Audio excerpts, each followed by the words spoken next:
everyone. Welcome back to another episode of Rebel Rewind. My name's Christopher. With me, as always, is Eric. Hey, Eric. What's up, Chris? Not too much. How you doing? I'm good, man. How you been? Been all right? Been good, yeah. Yeah. Awesome. I had Calgary Expo up here, Fan Expo Calgary. So Yeah, I see. got the John Boyega autograph and the Adam Savage autograph. I did the Nice. photo op with John Boyega, so I that was like that. fun. I like that. The whole the photo, your shirt. That was pretty cool. Yeah, yeah. But what's new with you? You got any conventions coming up in your area? Nothing really. Just nothing really. I just really enjoyed watching that in theaters after 20 years. That was Right? amazing, dude. That was fun. Yeah, yeah, yeah. I enjoyed seeing it back on the big screen. So Yeah. yeah, So went to the and theater. it's starting to get you hyped for the next movie release, which is the Mandalorian and Grogu next year, right? Yes, sir. So Yeah, I went in with brought my lightsabers, but we were there, we asked them, "Can we bring the lightsabers in?" Like, nope, you got to leave it in your vehicle. I was like, "Oh, geez." that's too bad. Yeah, but yeah, Mandalorian Grogu film coming up next. Can't wait to watch that in theaters. Bring Star Wars back in theaters again. But yeah, it was an experience, man.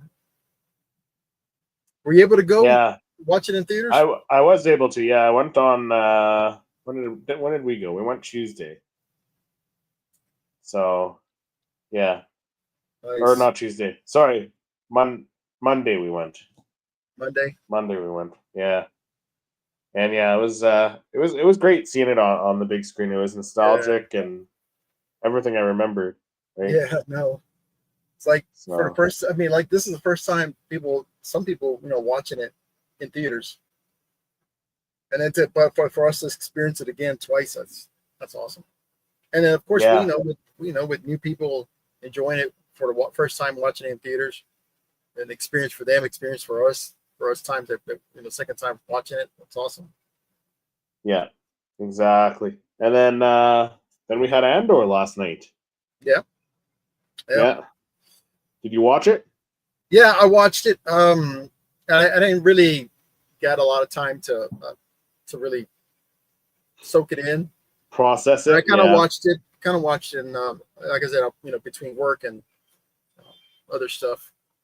Well, we'll chat about that after. Let's sure. Talk about our articles. Let's hop into the first segment there. Yeah, the rapid fire. That's fun, man. All right, so first off in our rapid fire segment, the 20th anniversary of the re-release of Revenge of the Sith has been a major success, with the film opening for $42 million worldwide. Impressive. Ahsoka, that was number 2 in the United States. In some countries, it was the number 1 film. Here, it was and second. What did they say? It was like the biggest re-release or something like that. Yeah, biggest re-release. Yeah, for sure. Yeah, so that's crazy. Ahsoka Rosario Dawson's announced that filming is officially underway for Ahsoka season 2. She posted on Instagram a picture where you see her shadow of Rosario in full costume. Let's see if you got that image, Chris. Yeah, let me see if I can bring it up, because I don't have it handy. But yeah, there was an image. Yeah, she had you can tell from the shadow, she had her Leku. Do you have the image on your phone? Maybe you can share it. No, I don't. No. Yeah. You know what? I could probably pull it up real quick for those who haven't seen it. Let's get this real quick.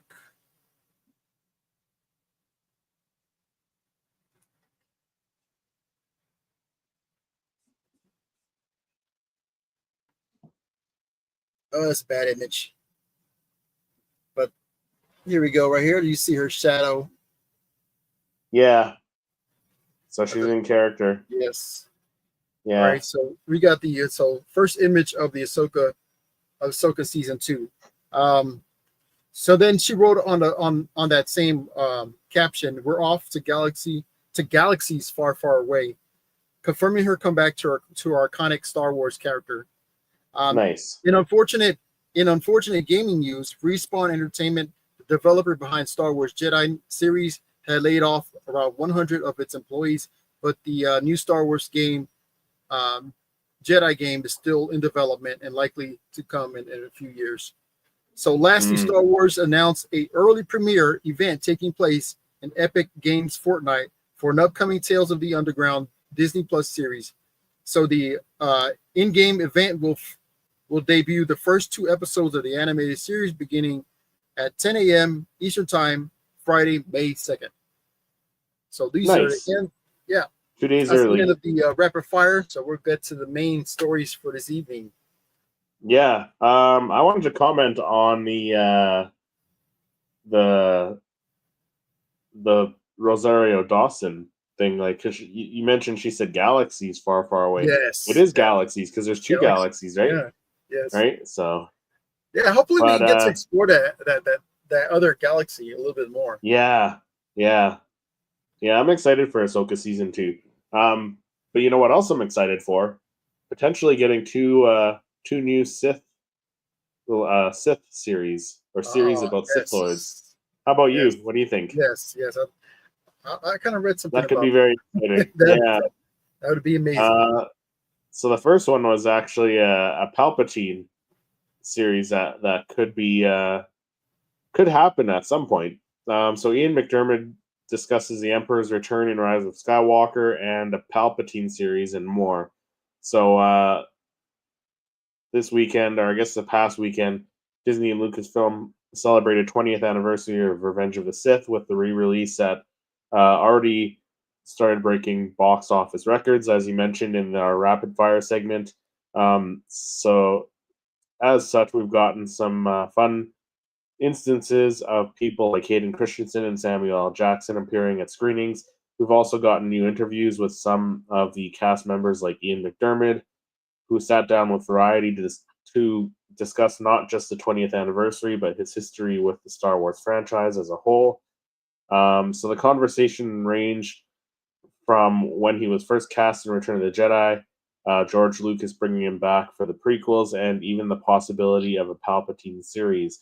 One key thing that sticks out is that McDiarmid talked about his experience on Return of the Jedi, of his unexpected return to the franchise with Rise of Skywalker.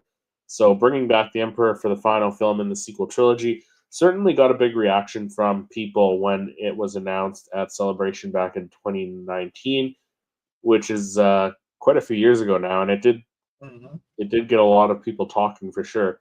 However, the reception was much more mixed, with the lack of a satisfying explanation for how he survived, because it was more or less just somehow Palpatine returned. And I think the explanation pissed people off more than anything, because not the clone aspect of it, like him being a clone, because they did that in the expanded universe anyways, had him as a clone. So and I think for the most part, it made a lot of fans upset for the fact that Vader pretty much died to bring his end, and then for him to come back later on, that's But like I said, like, they brought him back in the expanded universe anyways. So like I'm not mad that they brought him back. I think it made sense, and they pulled stuff from the expanded universe a little bit there by bringing him back. But the explanation could have been better. But anyways, there was talk in the Phantom Menace about something called midichlorians, which is what Ian McDiarmid said in this interview, which were involved somehow in Anakin's birth. George didn't want to go too deeply into that, but we reckoned it was kind of a virgin birth. Though one ought not to say that, because God knows you get all sorts of complications. Then people asked the slightly embarrassing question about, does this evil monster ever have sex? and we don't really know the answer to that question either.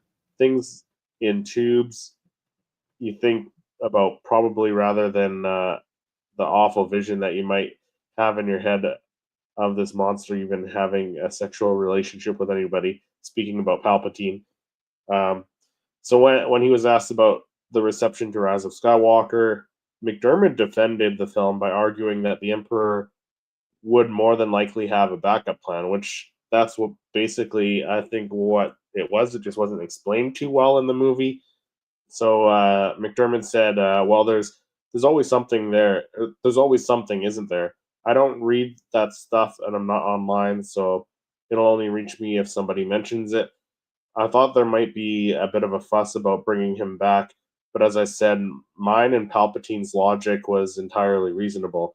This man who was horribly maimed through, or thought maybe one day it might happen to him, and we've got to have a plan B. I love the whole idea that he should come back and be even more powerful than he was before, though this time he had to be utterly destroyed. So I think he's dead. So he's saying that he thinks he's dead now. Yeah.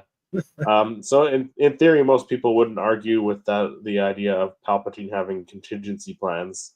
I mean, I wouldn't. I would think he would have a contingency plan and stuff like that.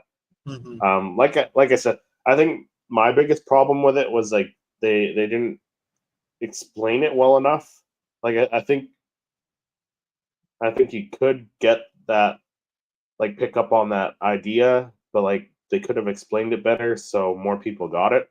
Yeah, because basically what we're getting is from other shows. We're like trying to piece things together. Yeah, but like even in the movie, like they showed like these clones of they showed the clones of Snoke in the tube, like representing like him trying to clone himself, right? Because we know from the sequel trilogy, Snoke was a failed clone of Palpatine.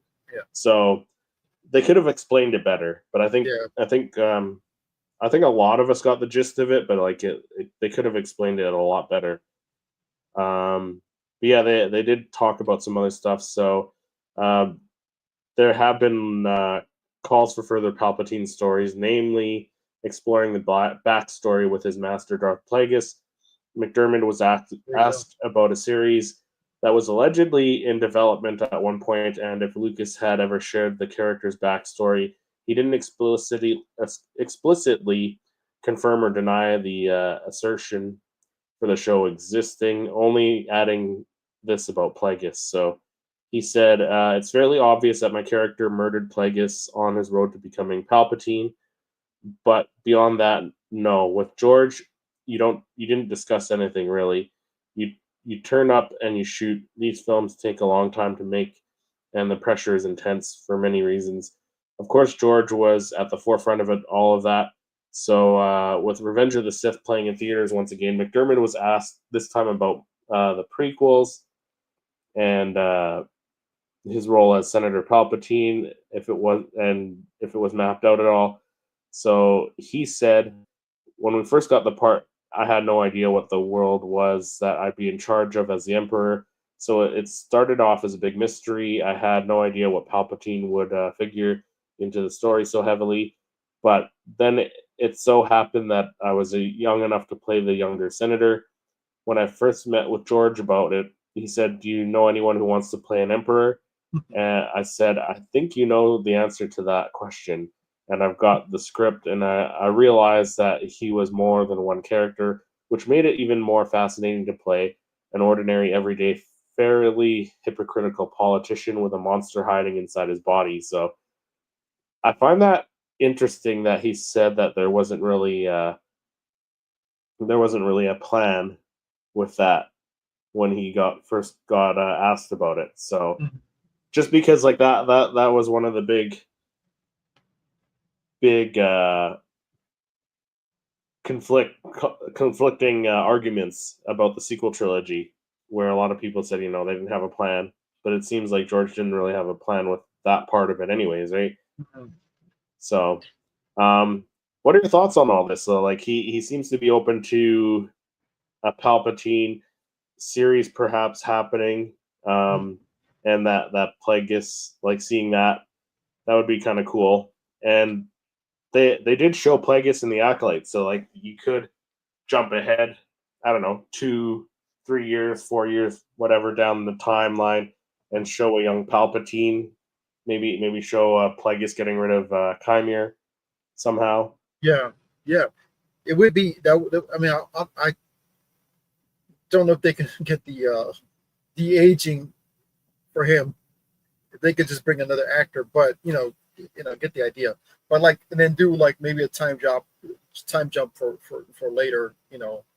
Maybe around the New Hope time or somewhere afterwards. But yeah, it would be great if we could get him back as Palpatine in a series, about him and his maybe retelling of his youth under Plagueis or something.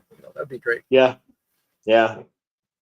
I think it would be cool, and I think a lot of fans would probably want that too, seeing maybe like even an adaptation of the Plagueis novel, right? So yeah, I think a lot of fans would like that. And then we can, I mean, you don't have to put it out all up there, where exactly how it went down, with him killing him. We don't need to know that. We just leave that for our imagination. But maybe some other aspects of his earlier life, maybe his training. Yeah. Or something. Yeah, for sure. No, I definitely love to see him back as Palpatine, but like, in some kind of like prequel to the prequels. Prequel to the prequels, a sequel to the Acolyte, whatever you want to call it. Who would you cast as a young Palpatine? Because there were rumors at one point before the Rise of Skywalker came out that they were looking at getting Matt Smith, who was in I think Doctor Who. I think he was in. Who, I think he's most famous for that. That was a rumor that he was going to play a young Palpatine, but that never ended up coming to fruition. But I feel like Matt Smith could potentially play a younger Palpatine still. Well, I'm not sure, like in height wise, because he looks really tall. So I'm not sure if Palps is that tall. Maybe in his younger years, and he started losing some of his bone mass. But yeah, but, he's got the look though, for sure. Yeah, or hair, even I think they should go with I've seen people even maybe suggest Tom Hiddleston as well. Tom Hiddleston could play a young Palpatine, I think. Yeah, that's true. So, yeah, I have no additions or people to add to that list, but those were two good actors that can pull it off. Yeah, a couple good options if they want to, and Tom Hiddleston would make a good choice because he's already working for Disney already. Yeah, they do a lot of crossover with Disney actors, right? So, yes, sir. Are we talking about actors that could come back? We're going to go to our favorite. Well, one of my favorite Jedis. A Star Wars director could bring back Samuel Jackson's Mace Windu back. So could Samuel return, L. Jackson's return as a seemingly dead, but maybe not really dead, Jedi Master Mace Windu in a future Star Wars project? Well, anything could happen, but will it happen? The better question is, for years, Jackson has been obsessively insistent that Mace Windu survived Revenge of the Sith, despite the fact that he seemingly was killed by Palpatine. What's more, Jackson has expressed a long desire to reprise his role.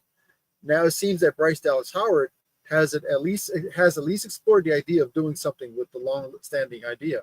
So on a recent episode of Happy, Sad, Confused podcast, Howard touched on the idea of possibly directing a Star Wars movie. Howard has directed episodes of The Mandalorian, the Book of Boba Fett, Skeleton Crew, with their name often coming up online as someone who should helm up a Star Wars movie.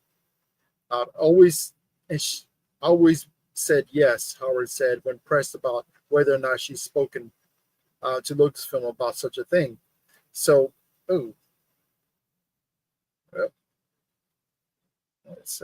I got knocked out. So there we go. So she says, and when I went straight to Dave Filoni and was like, so let's talk about Mace Windu and what he can do. Can we talk about this, maybe if he's dead or not, just to get some clarification on the character? Dave Filoni definitely knows where he's at in the galaxy. And Yeah. to be crystal clear, at this moment in time, nothing is developing. So Howard was very empathetic about during the Empress interview, and she couldn't speak about anything that may or may not be happening in the future, but also doesn't know that Filoni had to say what he had to say about Windu. Just because Jackson thinks he's alive doesn't mean that he actually is, even though that's a fun idea to explore. So what it's worth, Mace Windu has returned in comic books, novels in recent years, such as the Star Wars Jedi Knight series from Marvel. If he truly did survive Palpatine's attack in Order 66, what has Windu been up to for all these years, and why haven't we seen him during any other relevant events in the galaxy? The questions could be worth exploring, and hopefully, if they do explore it, it'll be sometime soon. Bryce Dallas Howard, she made some phenomenal episodes of the Mandalorian. Yeah. She knows how. I agree. She does deserve to have her own Star Wars movie. First off, what are your thoughts about Samuel L. Jackson, like Mace Windu? Do you think he's still alive? I think he's still alive. I think he's still out there. He's alive. I thought ever since really the Revenge of the Sith, like I think he's still alive. We didn't see a body. Usually you see some sort of body, right? If they die. Yeah. Usually. But like we've seen Darth Maul fall from a great height and come back, not to mention the Emperor who came back. Right? But I mean Maul's a little more closer to Mace Windu coming back, because like Palpatine used transferring his Force essence into like a clone body that was sitting on Exegol or whatever, right? In preparation for that. But like Maul fell and got himself off of Naboo, right? And I think like someone at the bottom of the reactor core found him, right, and helped him off of there. So it's possible. Like it's possible he's still alive, right? With some mechanical limbs somewhere, right, on Coruscant, or maybe he's hunting down. I don't know. Maybe he's turned evil at this point. Who knows, right? I forgot which. There's a animated series by Jargon. Yeah, Jar Jar Jargon, I think it was. Yeah. And I was watching a little bit. I didn't get to watch all of it. It had Mace Windu return, and he wasn't really, as much as I saw, it wasn't really much. He wasn't like really a good guy.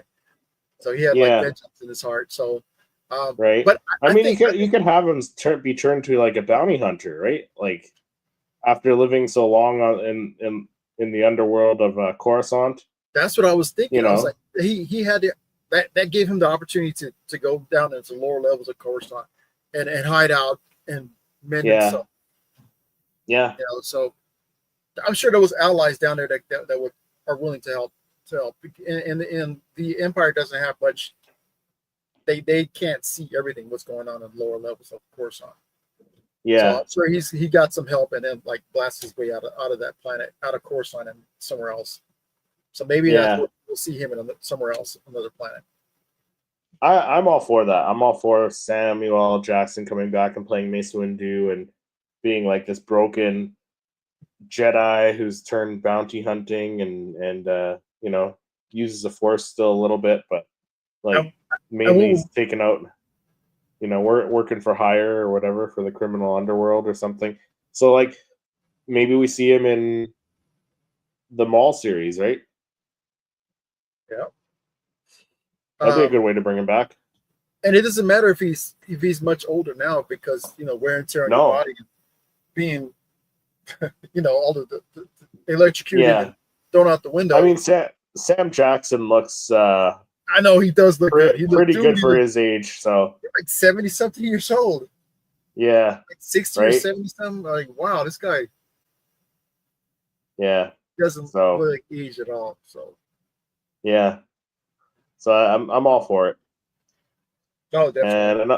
And another thing I'm all for is the potential of another Sith Lord series. So Hayden Christensen teases the Darth Vader stories after Revenge of the Sith. So Hayden Christensen loves playing Anakin Skywalker and Darth Vader. He famously played Anakin in the prequel trilogy, Attack of the Clones, and Revenge of the Sith.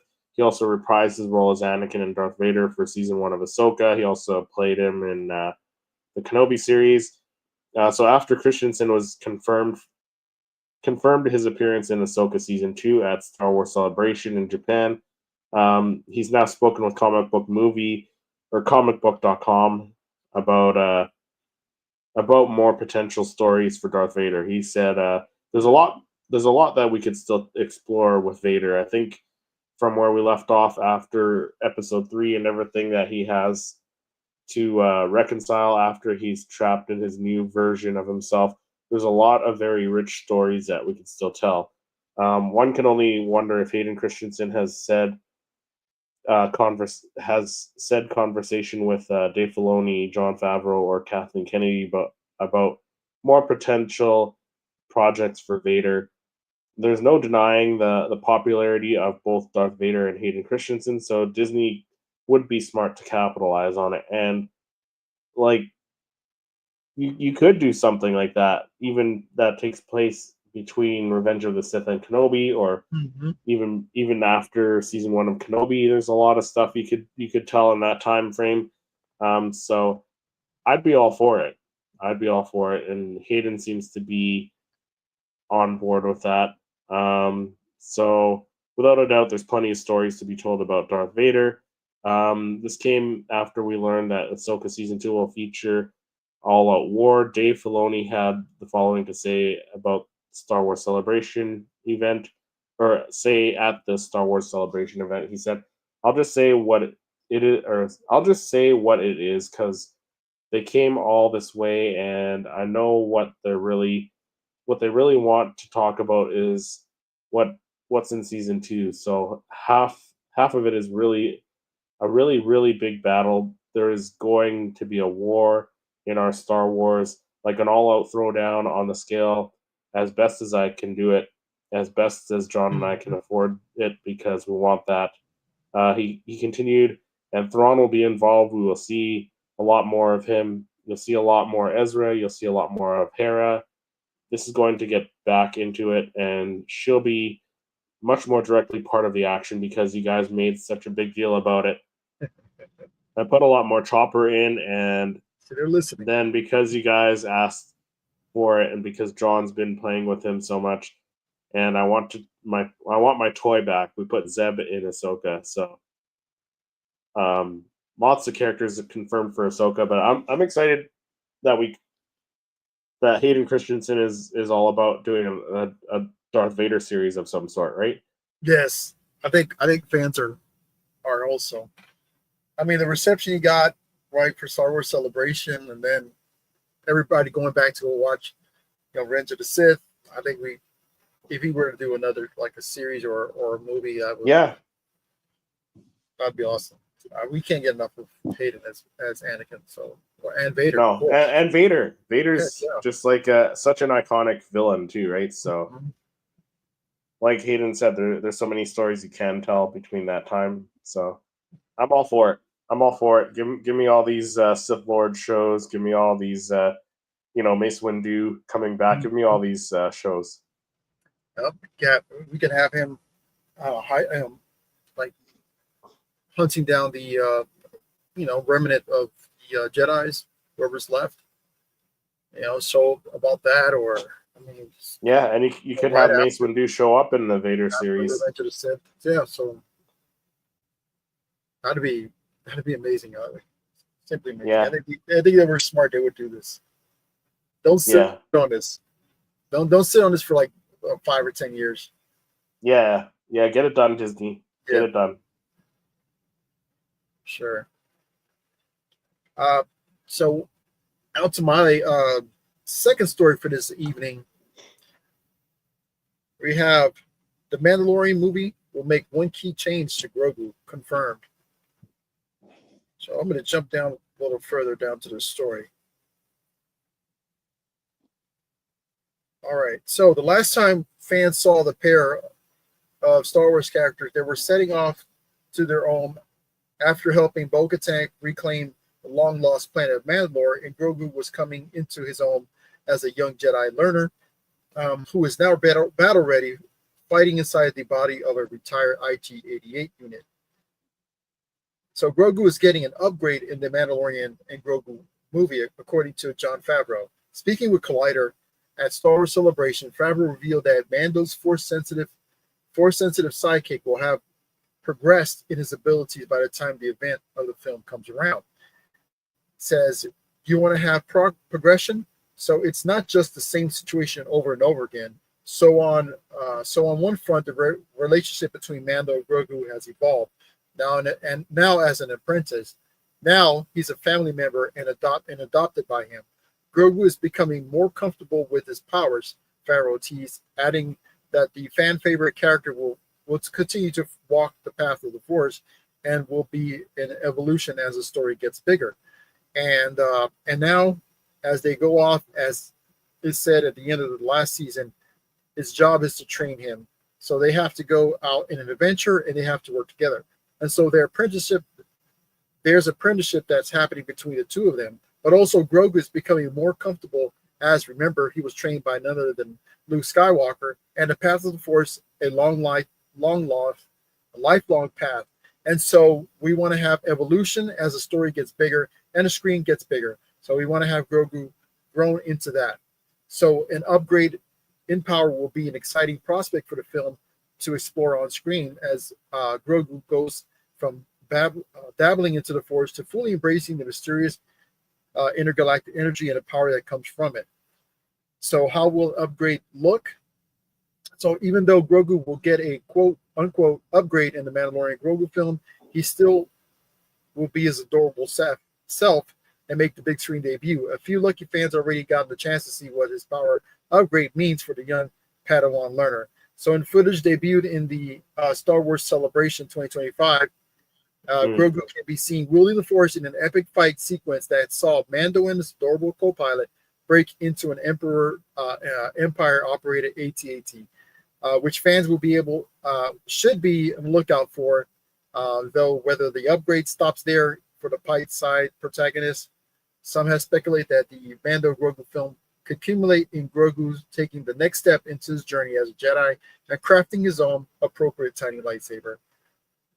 So there's more to the story, but for the most part, Jon Favreau is confirming that he's going to be more in tune with the Force. He's going to be way more powerful than he was, and being a former student of Luke Skywalker, I think, yeah, he showed him what he needs to get things done. And so Star Wars Celebration viewers or people were guests got to see the trailer for it. I haven't got the chance to see the trailer. I think you said you were going to send me a link to it, but I think it got pulled or something like that. Yeah, I think it got pulled. So it was on Reddit at one point, so it got pulled. Yeah, but yeah, this is. I don't know. What do you think about him? Like maybe saying his first words in the movie too, because like he can't stay young forever. Eventually, he's got to grow up and stuff, right? Like that, right? So, they're doing the Mandalorian and Grogu right now. 2027, we see Starfighter, and that happens like 5 years later. And they're working on this other trilogy, Simon Kinberg trilogy, which takes place post Rise of Skywalker.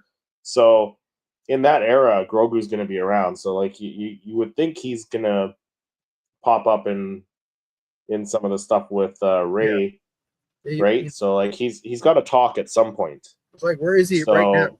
Where is he right now? Yeah. So like, do you think he says his first words in the Mandalorian and Grogu? Because he's already kind of like babbling or trying to enunciate. So I'm thinking right? With the little time jump that's going to be, I'm not sure how long it's going to be. The time jump from the end of Mando's season 2 up until the new film. So it should be a little bit of a gap, right? So I think by now you should be able to say some stuff. Yeah. So probably that's what I not think. Eloquently, or it'll probably be like really cute. They're probably gonna like really push that for the cute factor. But yeah, for sure he's gonna be able to be more powerful, force sensitive, and possibly talking on his new. Yeah, that's what I think. That's what I think for sure. And that's pretty interesting when they say that will be forming his own lightsaber. That could be cool too. But cool. you would think, like, I would think he would be saying some words by the time he's building a lightsaber. You would think. I don't know how would he be, like 60 years old by that time? Maybe a 10-year gap. Yeah, maybe at the very most, right? So maybe like 55, 60. Yeah. Yeah. So yeah, it'd be interesting if we do get to see him speak in this movie. I think so. Yeah, I think we'll see him say his first words, right? Because then it's established, and then you can bring him back. It'll be on big screen, and then it'll be established. So then when they bring him back for, like I said, the post-sequel trilogy films that they're working on, like the trilogy, the Rey movie by Charmin Obaid-Chinoy, they can bring him in, and he'll be older, and he'll already be speaking, right? So yeah. Yeah, I'm not sure how long the time is from. I'm like, yeah, like I'm not really sure how many years were from where we're at with the Mandalorian. Yeah. So, but before we talk about the last 3 episodes of Andor, let's talk about one other article that I thought was interesting. So, Ahsoka season 2 now confirmed to include 9 Star Wars Rebels characters. So this will be like a quick little list here. So 9 Star Wars Rebels characters appearing in Ahsoka season 2: Ezra, Hera, Sabine, and more. So the first one is Ahsoka, obviously, right? Sabine, Hera would be 3, Ezra 4, Zeb 5, Thrawn 6, Huyang 7, Chopper 8, and Anakin Skywalker. Nice. So 9 characters. Man. So we'll get confirmation. No confirmation if Jason Syndulla is coming back. I would imagine he would at some point. Yeah, he would be. Yeah, definitely. He should be. We'll just get at it. Right? Yeah, I mean, it's gonna be like Rebels with Force Ghost Anakin. Yeah. Epic. Yeah. Yeah, it's gonna be cool. That's all the articles for this evening. Let's chat a little bit about Andor. So you watched it. You didn't really. Yeah, I didn't. I couldn't. Like much as I was absorb it yet. What's going on? But like, what were your thoughts on it? Like, so I think the big thing for me was, and I think you and I discussed it. We might have discussed it a couple weeks ago that they were possibly casting Bail Organa, like recasting him and using Benjamin Bratt, which we saw. They did bring in Benjamin Bratt to fill in for Jimmy Smits. Did you find that jarring at all? Like, I think Benjamin Bratt looks apart. Like he looks very similar to Jimmy Smits now that he's older. Like they're both older. That like you put the facial hair on Benjamin Bratt, and he looked pretty close to Bail Organa. I don't know. It was hard seeing it. Did it take you out of it a little bit? Yeah, it did. It did for me. Yeah. So we're so used to him, being Bail Organa, and then to see somebody else's face as Bail Organa, we're supposed to, it'll take a while. I mean, I'm not sure if this is maybe something to do with his health, or maybe something to do with his time. I think. What did we mention? I think it was something to do with like his scheduling or something, right? So like schedule. But then I saw.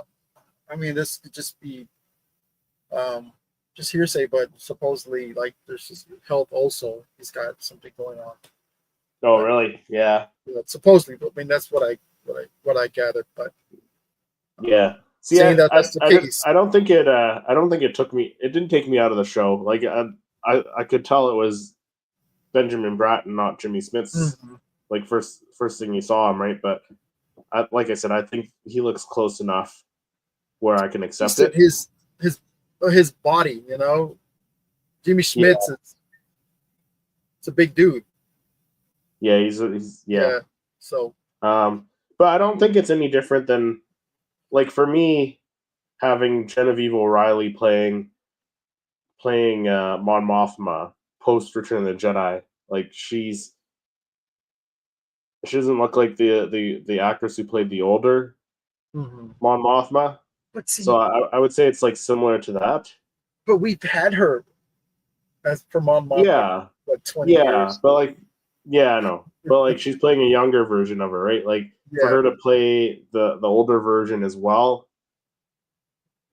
Like, I feel like it's the same. Like, she doesn't look exactly like her, but like close enough. So that I feel like Benjamin Bratt is close enough. Like, he's got that look, but it's not exactly the same. It was a little jarring for me, but at the same time, I accept the fact that, he didn't make he wasn't available. So, but from what you would recall, let's kind of just go over the episode by episode if you can remember it. And I'll try and remember what I can. A lot of espionage, right? Like, a lot, and we kind of got some backstory. So we knew that Tony Gilroy was gonna show, like, not show, but like have the Gorman massacre be brought up in some form. We didn't know if we were going to see it or not. So it seems like they kind of just talked about it. Like, when we got to, what was it, episode was it the second episode of the night? That would have been episode 5. They mentioned it, that one, the bellboy in the hotel mentioned it to Andor, and he said, "Oh, is that where it happened?" And they talked about Tarkin bringing his ship down, and they thought it was like going to be, power and numbers like preventing it, but he pretty much landed the ship on that crowd of Gormans and killed them all, right? So they said it was like 15 years ago. Yeah, so they talked about it. It's now in Star Wars canon, right? So but like them going to Gorman, a lot of espionage, right? So we saw and then like Cyril, like, I'm not sure what's going on with him. He seems like he seems like he's flipping. Agent. Yeah. Oh no. He's down with the Empire. He's making it seem that he's making it seem like he's trying to keep it like really close to himself. That what he's doing is pretty much just gaining the trust from the Gormans and the rebels to make it seem like he's considering, I think eventually he will. Like, before we saw Andor, like, what was it, last week or maybe the week previous? I think maybe it was last week we talked about it, and I thought that maybe Cyril would be like all for the Empire and Deidre might switch over. But now I'm thinking, like, because Dedra is keeping all this stuff close to her, like, they're asking her not to tell Cyril what's really happening there. I think eventually Cyril's going to switch over. Now I'm leaning that way. It could be, but I think right now he's playing double agent.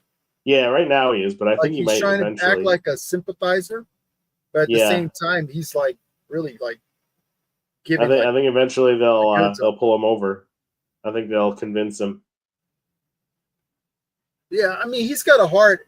I mean, I'm not sure how good he is in acting. Not him as an actor, but him as a character, acting like he cares. I'm not sure if you know what I'm saying, but maybe he does, because it kind of shows that he does care. Yeah, Patrick says, "Hey fellas, hey Patrick, what's up, Patrick?" Yeah, and then we had a lot with like Bix and Cassian now, so like they're full on like in a relationship, like they love each other, they care about each other. They've been hiding out on Coruscant all this time, like after they escaped that one planet where the crops were, where Brasso got killed there, and she's still having nightmares of being tortured from season 1, which when we get to episode 6, and at the end of episode 6 where she puts that torture device on that guy and she uses that same torture device that he used on her previously, right? Like that's just like coming around 360, like, 360. Where did right? I know you from? And then he said, "What I'm assuming something that he had told her before he tortured her, and he kind of what? Yeah. So I like that. I like how they came around to that. Quite a bit of stuff with Luthen and Mon Mothma too. Like Mon Mothma seems to she's trying to get support for the Gormans right now, and I really thought we were going to see Palpatine in that scene and in the we saw the other alien, the other guy. Yeah, like I wonder if they're leading up to seeing Palpatine at some point. I was like, who is this guy? Where's the blue guy with the horns? I was like, if anything, I thought we'd see him.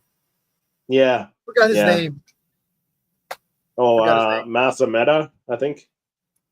Yeah, I thought if anything, he would be like directing this. Yeah, but like I thought for sure we were going to see Palpatine. Like maybe we will. I think we still could. I think it's probably better chance of seeing Palpatine over Vader. I think because Palpatine's you think it's Palpatine that's force choking her, Deidre? I mean, maybe it could be Vader though. I was thinking it's Vader, but it's got to be Vader force choking her. But like Palpatine, it would make sense for him to be in the story. Like he's mentioned so much, especially in episode 6, right? Like Krennic was mentioning him, and they were all mentioning him. Like what's his name? Dedra's supervisor. Yeah, maybe Palp's in the Senate. Yeah, that's what I was thinking, right? Yeah. Maybe in one of the next story arcs, right? Let's talk about addiction, man. Sorry? Oh, addiction. Let's talk about addiction. Right? Bix, so we got 2 separate characters with like some really bad addictions. Yeah. So we had Bix. First we had Bix, yeah. And then we got Saw Gerrera. That's why his body's later on is like falling apart, because he's talking about this stuff is like eating him up from the inside. Yeah. It's the fumes, I think it's the fumes of the fuel. From those, from the ship or something. I know, which was another thing. We saw Saw Gerrera without he had both feet. Yeah. He doesn't have the breathing thing, right? Like he looks like he's in prime condition right now. This is what 2 years before Rogue One, so like something happens, and like you said, like the addiction to the fumes or whatever, right? Yeah, it's like it eating him up from the inside. I think that's I think that's probably. They brought back that planet. What is it, Dakar or whatever it's called? From the sequels, from Force Awakens. That was the Resistance base in the Force Awakens. Okay. Where we saw Gerrera.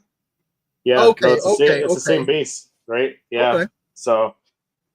Yeah, I had to do a double check. I had to look up the planet name, but yeah, it's the same base that they used in the Resistance. We saw in the Force Awakens. Yeah, we saw 2 tubes. We saw that other furry character. The white. The white one, right? Yeah. So lots of stuff coming. Like lots of stuff in the works right now. A lot of a few different rebel factions trying to rise up against the Empire. Right? We got the Gormans, Saw Gerrera's group, and then you got Mon Mothma trying to rally for her cause, right? And Luthen, and you got what's his name? Cassian and Bix, right? Now by the end of the episode, like now she killed finally, so I think now she can do more stuff for Luthen. Like Luthen was waiting for her to be like back to like 100%. So now I think like her killing, I think that's it. Now she's like 100% now. We're gonna see in the next episode the 2 of them off doing a mission or something, right? So we now know whose body was left at the rebel base. Yeah, the one guy from Saw's group, right? Mm-hmm. That the engineer was trying to teach him the So, but I think overall it was a great story arc. I think it was more action packed and more. Yeah, I think it was a little more like less boring. Like the first 3 episodes were a little bit, more engaging. Yeah. Like I still enjoyed the first 3 episodes, but there were some slower moments in the first 3 episodes, especially like with the like the stuff in the forest. Yeah. And the wedding and stuff like that they're slower. Yeah, it was really slow. It just was I think felt needless. But yeah, this was a much better set of more engaging, right? So and I think it's just gonna keep getting more engaging as we go, right?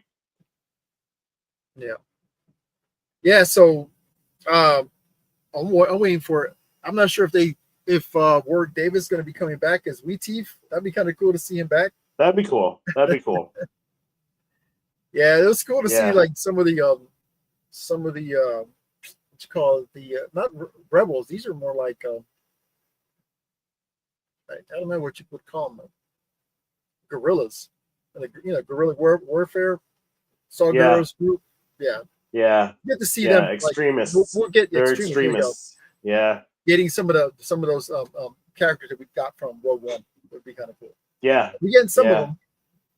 Yeah, we're getting some of them, and we got more Krennic, right? And what did you think about like the Deidre and the Dedra and Cyril relationship now? Like he goes back to Coruscant, and then like Dedra was like, "Oh, turn off the lights." Like we all know what was happening there. We all know what was happening there. Them two, wow. Right? They are something. And then and then we got we got Vel Sartha. They play well, the two actors, as characters. That's cool. Yeah, it's definitely got to be a pretty awkward relationship, though. Eh? Like they both are very awkward characters, right? But then, we got Vel and Cinta back together there for a little bit. Yeah. R.I.P. Cinta, because she. Alert. Yeah. I like the character. Yeah. Wow. Yeah, it's unfortunate. It's unfortunate she died just because that one guy carried a blaster. Yeah. He was explicitly told not to carry a blaster. It was just going to be Cinta and Vel who had the blaster, right? So. Yeah, well, we'll have to see what happens in the next story arc, because it seems like, I mean, we know it's jumping ahead another year. But like, I like how they're doing it. It's just like start of the episode 1 year later, year later, right? So, maybe we see K2SO appear in this next arc. What do you think? Or you think they're going to save him for the last one?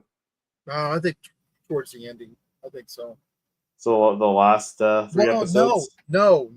You got to bring him back earlier than that. Maybe year 3 or maybe year 4. Because they have to have this bond. Like they have to be like this bond. I think. Yeah, I agree. They have to meet and reprogram him, and they have to bond, right? I'm still going to say B2MO is his processor. B2MO. You think so? I think so. I think he goes back and gets him. Maybe. The speech pattern. I mean, other than the stuttering, the speech pattern, I hear it. I'm like, wow, this sounds like K2SO. There's moments where B2MO, when he speaks, I'm like, wow, this sounds like K2SO. Right. I mean, I don't know, but I think that's where he's going to get. We'll have to wait and see, though. He's going to use overall, it was a good 3 episodes for sure. For sure, it was a lot better than last week, for sure. Yeah, I mean, not saying like last week was bad at all. I think these three were a lot better. Yeah. So I think every year is going to be ramping up the action and then I think so. I love when the heroes are walking away from the explosion in the background. That's cool. Yeah. Right. So hopefully that's the beginning of this actual Well, Patrick agrees with you. Oh, okay. Like Patrick's at L7. It's L337. Yeah. And the Falcon. See, I don't know. I don't think so. I think it's just going to be a reprogrammed droid. But I mean, if I'm proven wrong, I'm not going to be upset about it. So yeah. But I think that'll do it for this week's episode of Rebel Rewind. Fun episode. Yeah, lots of potentially exciting news, especially if we get a couple new series revolving around some Sith. That'd be amazing. And Samuel L. Jackson returning, that would be amazing. Yes, sir. Right? The Mace Windu series, so that'd be crazy. And then we got more Andor next week, so we'll discuss that. We'll discuss episodes, I guess 7 to 9 next week, a little bit. So, yeah, thank you. Yeah, right. I know we're halfway through now. So has got to make his presence in this next arc. Yeah, I think so. I think you're right. Like they need time to bond, right? Mm-hmm. Yep. Otherwise, you're bringing them in a year before Rogue One. Like, I don't think that's enough time for them to bond. No, have that bond, right? So, yeah, I agree. But thanks everyone for watching and joining us in the chat this evening, and we'll see everyone in the next episode.